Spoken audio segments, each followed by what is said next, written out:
Welcome, Miracles Tribe members and members of our Miracles Attraction community on Facebook. I'm Theresa McGallagher, and I'm here with Carlie Hardy, my business partner, and we have another inspirational guest for you today in our continuing series on people whose lives have been positively transformed by their practice of A Course in Miracles. Our guest is Dylan Love, coming to you from New Zealand. Carlie? Thank you, Theresa, and thank you, Dylan. Yes, it's morning in New Zealand as we're recording, so it's fun to be able to say good morning to you today. And just a little bit about Dylan. As an early teen, he always had the innate feeling that there was a better way of living than the motions of the status quo. He was always asking questions into why things were the way they were. This questioning led him to many non-dual paths of self-inquiry, such as the work of Byron Katie and A Course in Miracles, right out of high school. That is an early start, beautiful to see. Following intuitive inspiration to travel to Mexico, Dylan began opening up to the practical application of non-dual teachings and questioning the fear-based conditioning in the mind with the community in Chapala, Mexico.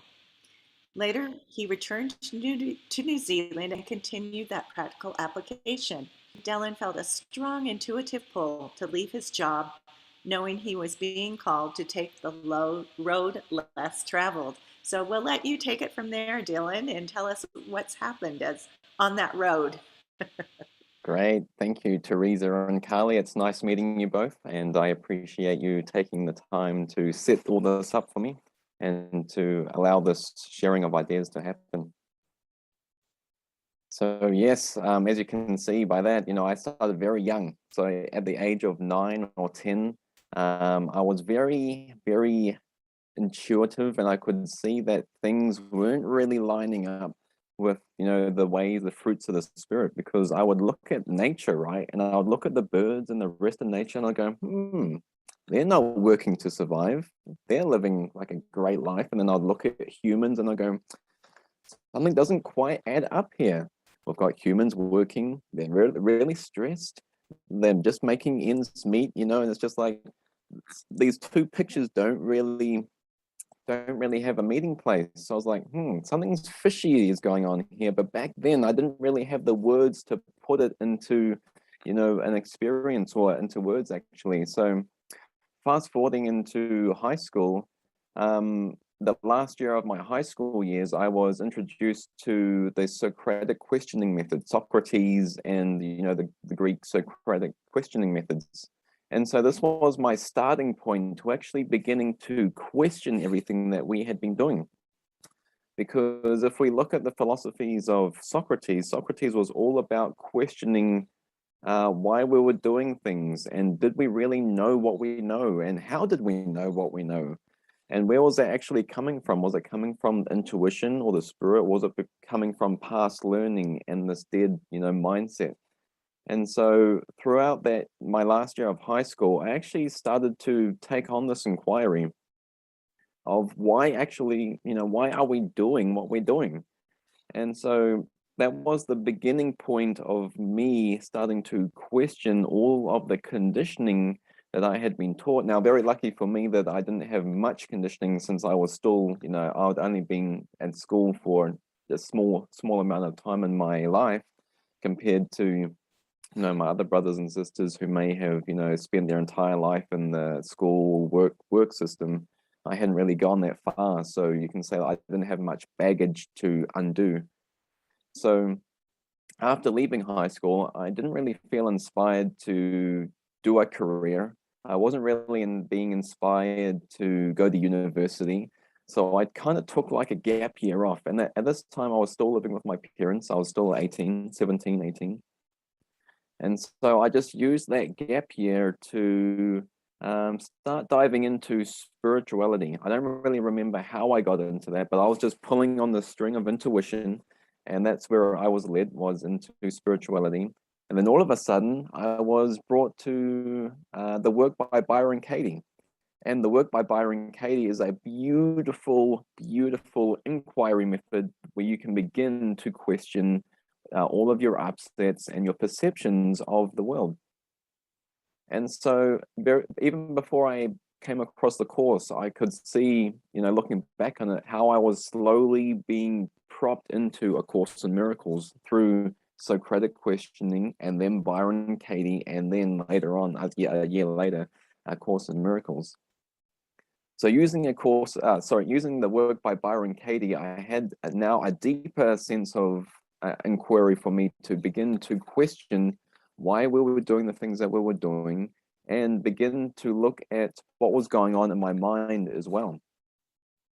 And so, you know how it goes. I was on YouTube one day, and I was looking at this video by Wayne Dyer, and on the side it has suggested videos. And one day it had the suggested video by not having a job, David Hoffmeister, A Course in Miracles. And I'm like, oh, this guy knows what I'm feeling. This guy has obviously been through what I'm going through right now. So I clicked on that video, and that was my introduction into A Course in Miracles. That's how the Spirit pulled me into the course, using that one video, then that one title.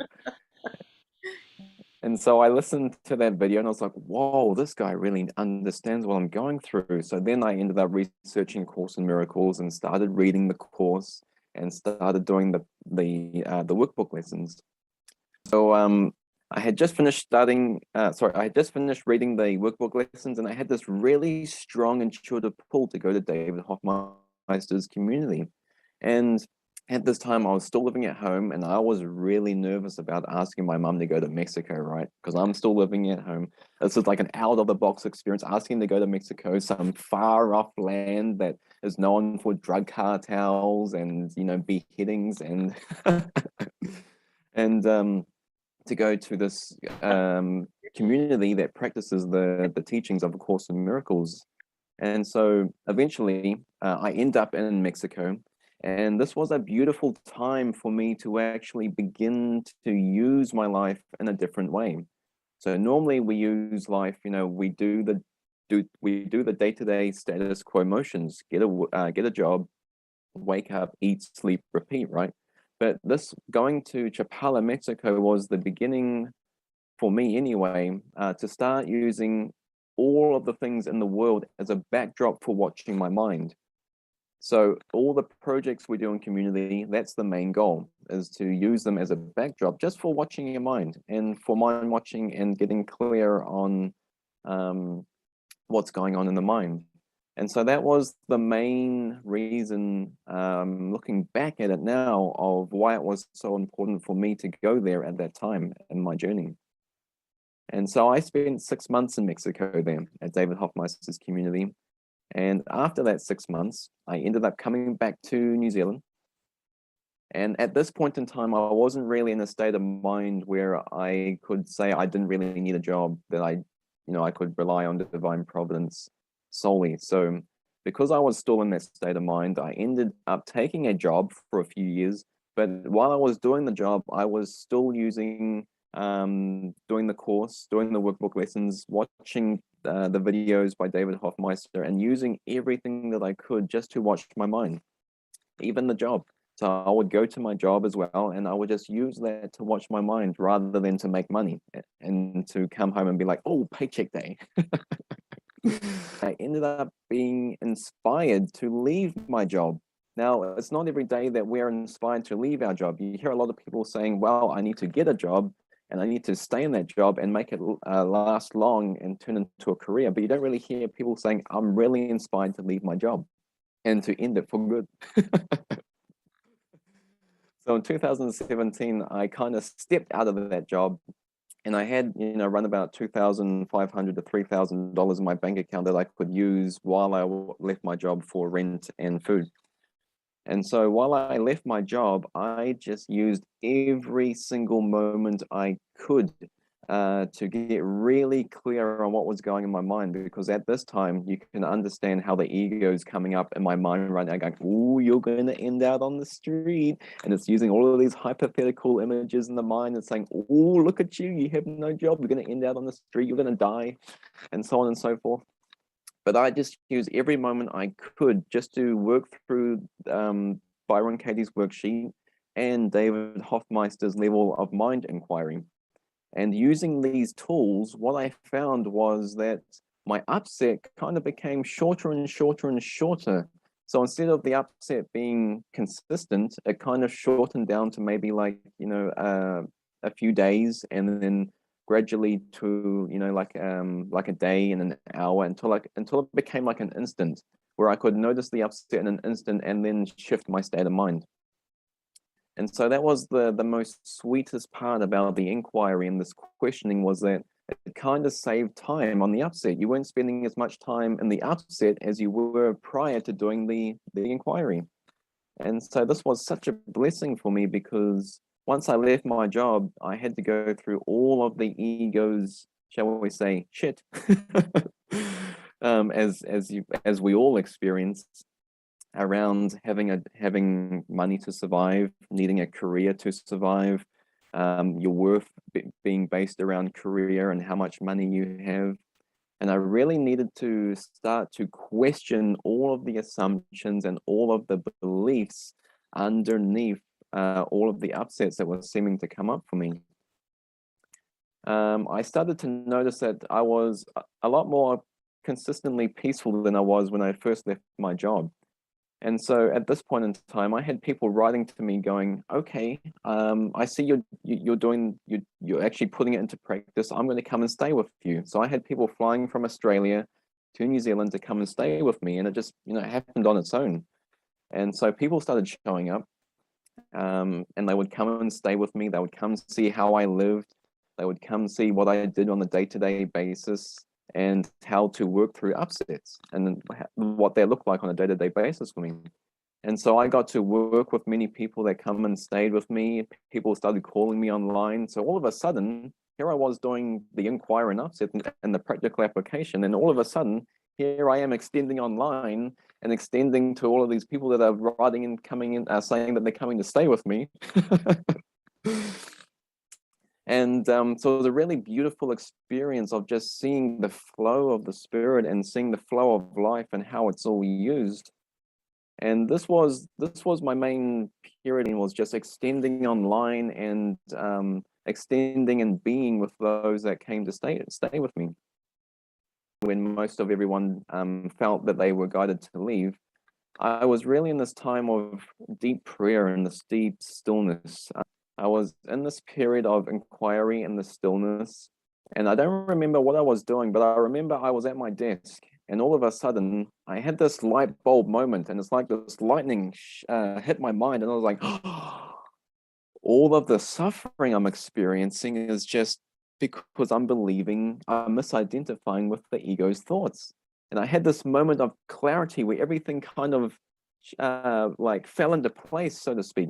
And I was like, oh, you mean to tell me all of the suffering I've ever had in my life is just because I thought I was believing thoughts and I thought they were mine? And I was like, oh, and I had this big laughter come up within me for 2 hours. And I just could not stop laughing for 2 hours at how simple it was. And I was like, you mean for the most of my life, I've missed this? I've been believing these thoughts and I have been suffering all this time. And it's just been thoughts? Are you crazy? And I had this like 2-hour laughter session. I just could not stop laughing. My stomach was hurting and my cheeks were so sore. And I was like, oh my gosh, all that intense fear I had earlier, that was all just a setup for this moment of laughter. And so I kind of had a new experience of the world then, because prior to that experience, I thought I was a person in a world. But this experience showed me that I was actually presence. I was this undefined presence, and the world was actually arising within me. And so I had to spend a year actually trying to integrating this new experience and living from this new way of being as presence, rather than a human being in this finite world that's separate from everything else. All of a sudden, when you're detached from this, from thinking and believing these thoughts that are arising in front of awareness, so to speak, you have this huge shift, and you experience yourself. You've probably seen the Jim Carrey videos where he says, you're connected to everything around you, and suddenly you become everything. And it's just like you're everything. You're the entire universe. The entire universe is within you, and so you're having this expansive mystical experience. And for me, I had to spend a year integrating this new experience in order to continue extending, because I was like, holy crap, I don't even know how to live from this point of view at this time. How do I stay in this point of view consistently? So I spent a year integrating that. And so after this period of integration, that's when I was guided to travel. And again, I still had no job, no worldly support.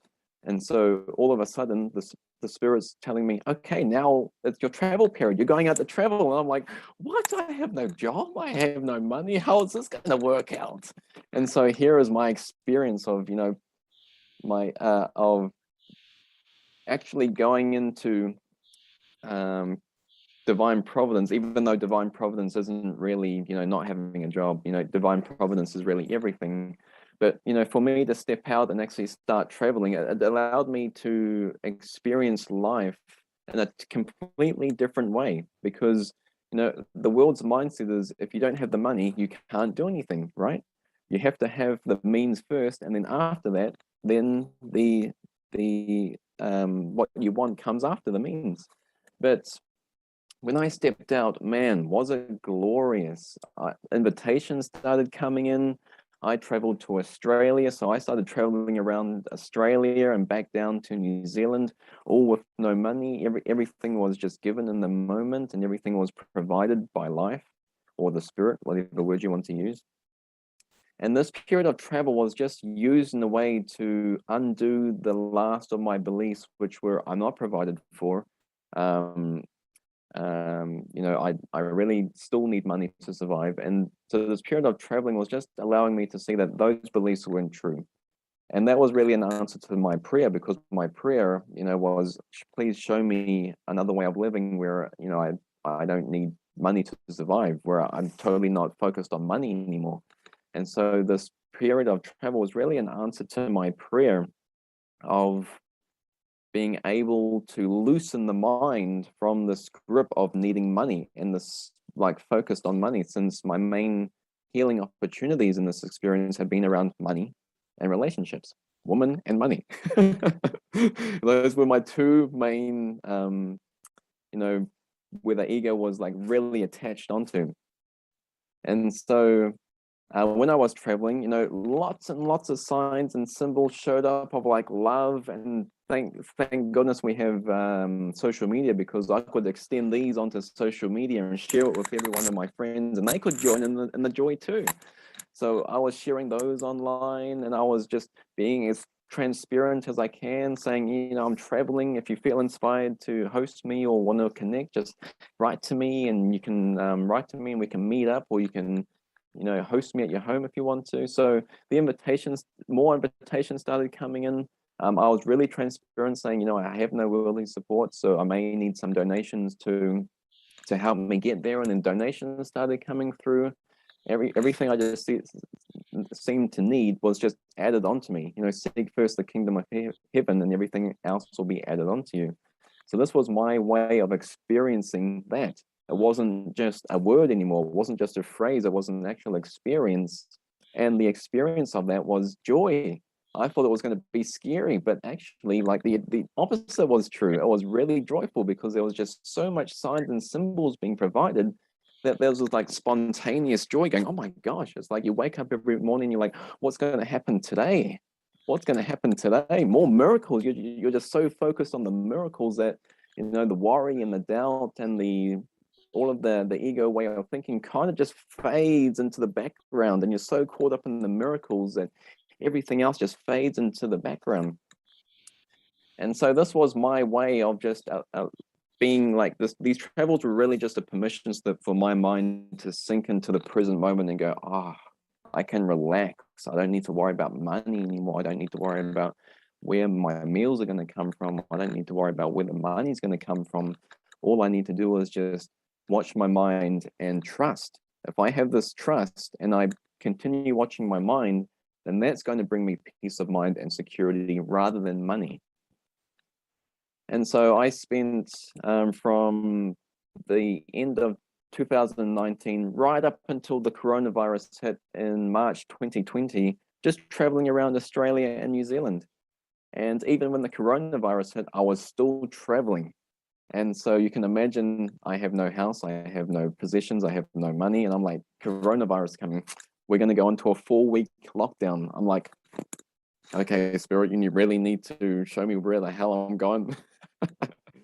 So I was traveling around, and this was about a month prior to the lockdown in New Zealand. And I was conversing with another friend of mine in New Zealand who's also doing the course and going through the practical application, and on this really, really great reflection of my mind. And so we ended up meeting a week prior. We actually were brought together by the Spirit a week prior to the nationwide lockdown.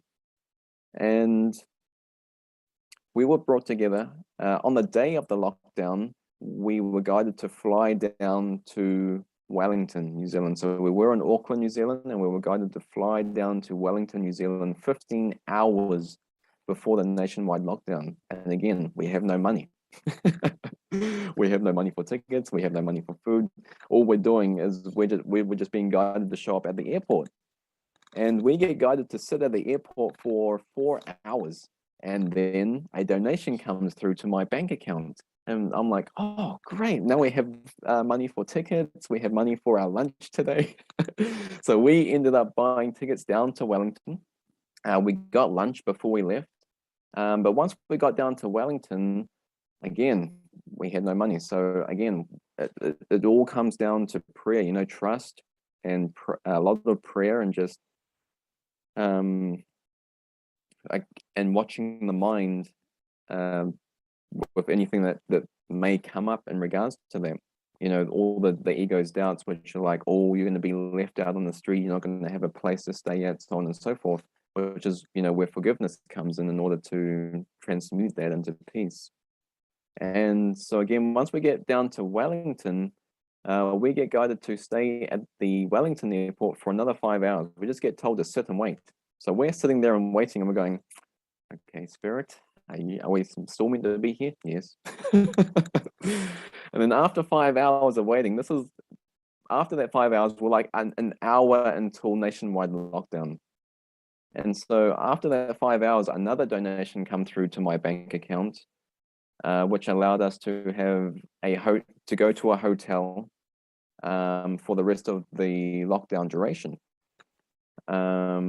And that's how it was all taken care of. You can see how it's all taken care of in the moment. And through my experience, you can't really plan for how anything's going to come to you, how the donations are going to come through, how the money's going to come through. So for me, it was a really great exercise and experiment with trusting, prayer, and what was the third thing I said? Trusting, prayer, and something else. Forgiveness. Forgiveness. That's it. Trusting, prayer, and forgiveness.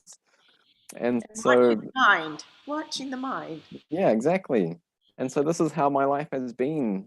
After I laid down the course, laid the course aside in 2018 and had my experience. It's been very spontaneous. It's been very intuitive. It's been very synchronistic, we can say. There's been a lot of synchronicities, and everything has just been added onto me. And so this is where I'm at today, just setting up the center, extending online now with everyone. I'm taking calls, I'm doing interviews, I'm working with those around me, just to heal the mind. And it's been such a beautiful experience because, people normally talk about the course BC and AC, before the course and after the course, BC and AC. And so BC, before the course, you know, my mind was really fearful. My mind was really, I couldn't go anywhere without planning. You know, I had to know everything down to the little details before I went on that trip. But after the course, man, has my mind expanded. The fear that it's just all faded to the background. It's just like all disappeared. And so I can go on these very spontaneous trips now, and I can just let life provide it in the moment rather than trying to plan it all beforehand and be very focused on the form and be very focused on the details, in which where the control comes in, the anxiety comes in, if it's going to go to plan or if it's going to work out. And so you can, for me, the biggest part for me before the course and after the course has been my state of mind. The form has still been the same, but my state of mind has been so transformed that, oh man, I just can't even put it into words. For me, A Course in Miracles has been more like a recipe book. When you go to bake a recipe, you know, you use the recipe book for a short period of time and then you lay it aside once you've baked the cake. And that's been the course for me. You know, I've used the course maybe for a few years of my life just to understand the metaphysics of what it was trying to point to. But once I laid down the course and actually put in the practical application, that has been the main, I should say, like 98, 99% of my experience with the course. We can say that the understanding of it is like 1%, and the practical application and forgiveness is the 99%. That's good. That's what allowed my mind to open up and expand to this place of non-judgment and joy and just bursting, you know, like gleefulness of the present moment. And so, yeah, that's basically been my experience up until now. I can talk more, but I might be here for another hour. We might have to have you for another interview then, because this has been so fascinating, Dylan. And we are just so grateful and pleased that you were able to come on today and share your experience with us. And Yes. please tell our community where they can find more about you. Yes, so you can find more about me at my website at onesilentmind.com, which is ONESILENTMIND.com. And everything will be on that website. All right, and we'll post a link to your website above this video. Thanks again. It's been a pleasure. Thank you, Dylan.